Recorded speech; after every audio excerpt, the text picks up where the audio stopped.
In a general sense, a stakeholder is anyone that has a stake in the project. When examined more specifically, a primary stakeholder is anyone who directly benefits or is affected by a certain business activity. This could be a product or a change to a service agreement. Primary stakeholders include employees, investors, company owners, creditors, and even suppliers, among many others. Secondary stakeholders are individuals that have a more secondary stake in what's happening in the project. These can be members of the public, families, or even employees that help to make the project.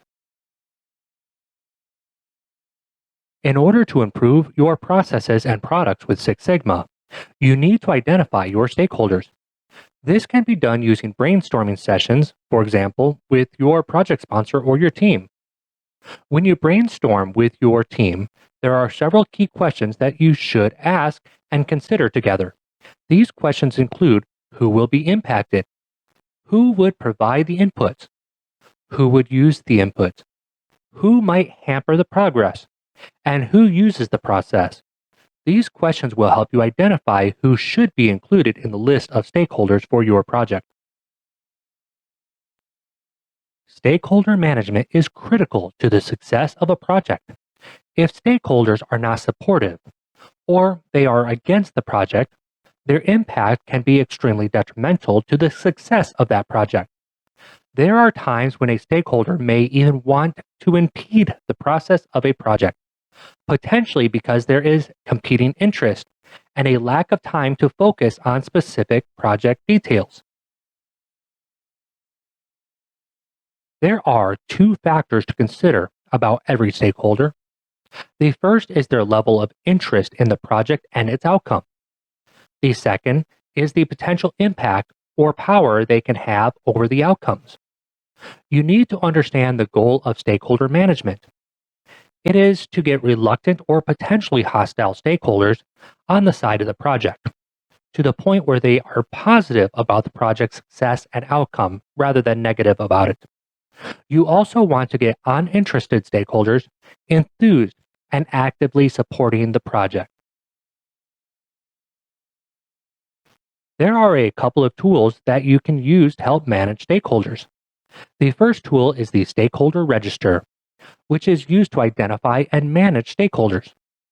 The table that is used for the Stakeholder Register shows the overall attitude of the key stakeholders and their impact on the project. It can also include some other useful information on the individual stakeholder. In addition to their name, it can typically include their role, their attitude towards the process improvement, and their potential impact. Other information that can be included is their contact information, any communication requirements that might be helpful to change their attitude towards the project, and the expectations that they would have on these projects as well. Another useful tool you can use to manage and identify stakeholders is the Stakeholder Matrix. Stakeholders are added to a 2x2 grid according to how they fit into certain characteristics. For example, stakeholders could be high power or high interest. Other possible characteristics that are commonly used are power versus interest, power versus influence, and impact versus influence. The stakeholders that land in the high quadrant are the ones that require the most attention. Quality control is crucial to the success of any business. It can either make or break an organization. Good quality products and services build trust and lead to repeat business. But bad quality costs an organization money and drives that business away.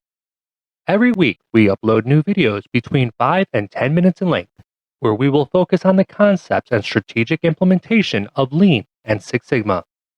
As a Master Black Belt, I am passionate about quality.